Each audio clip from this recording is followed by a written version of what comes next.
Welcome everyone to Dual Tip Time with Brian Hunter, or DJ Baconbits rather.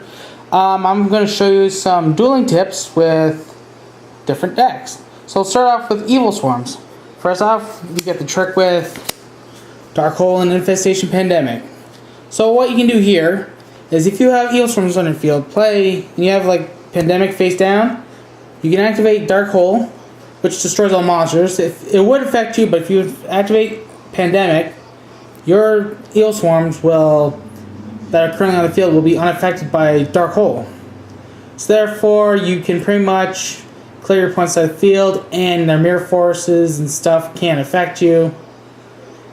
Also, you just gotta watch out for certain cards like that negate spells and traps, such as Horus and friggin' stuff like that. But if you're able to pull it off, then you can pretty much get a clear shot at the field for a possible OTK, so keep that in mind. Next up, we got Caster.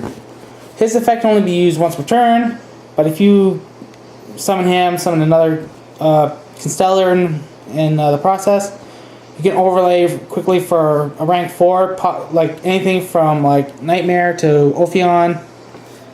Makes it a lot easier for a setup. Next up, we got Evilswarm Mandragora. This here is like a Cyber Dragon of the Evilswarms. It's actually a great card to use. I suggest running 3 of them.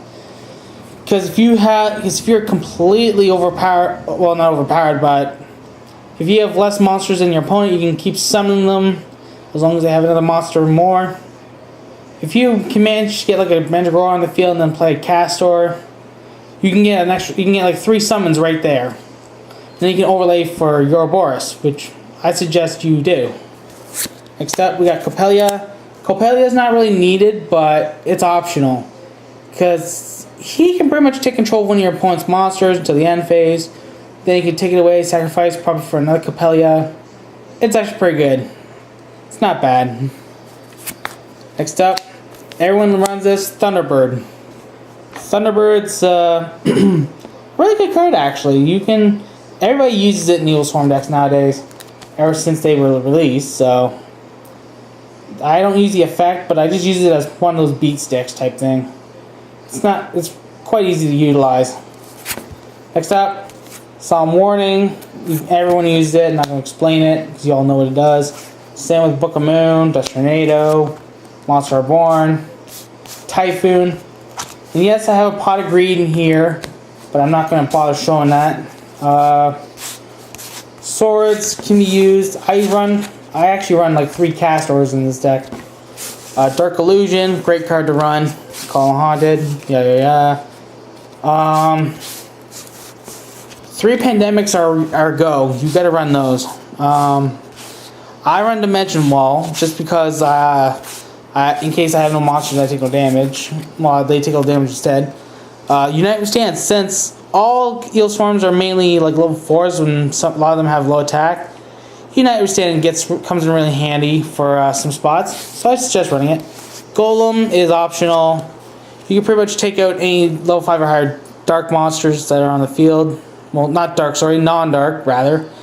Pretty much an alternate form of Catastor, which pretty much it is. Infection, really good card.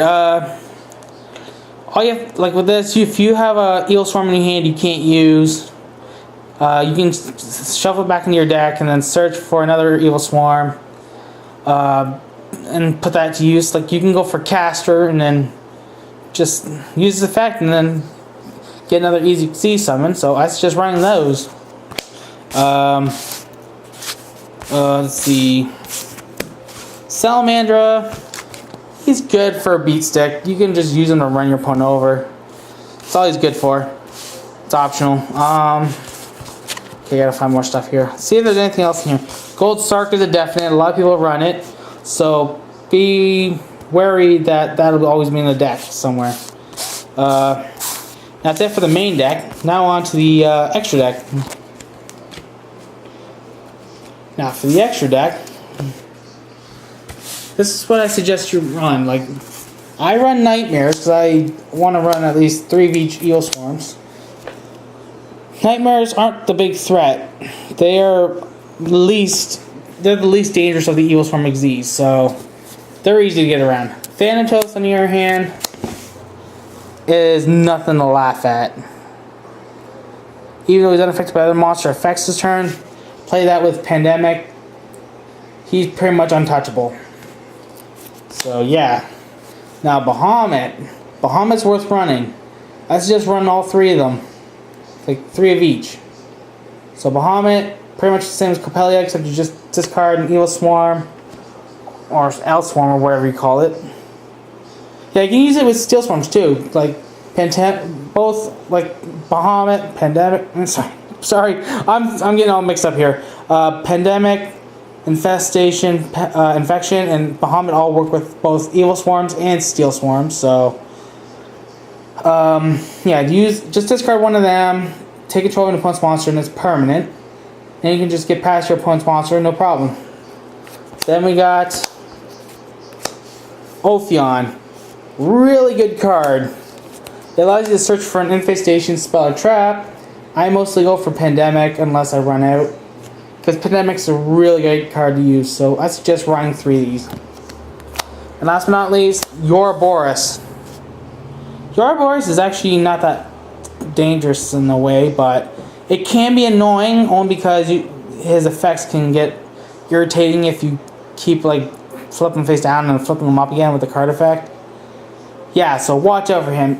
When he uses up all his overlays, he becomes a massive beat stick. So just watch out for that. Alright, so that's it for the Evilswarms. I'll be back next time when I do another deck. Hopefully this will help you out for both those who are new to the game and those who are new to these Evilswarms. See y'all then.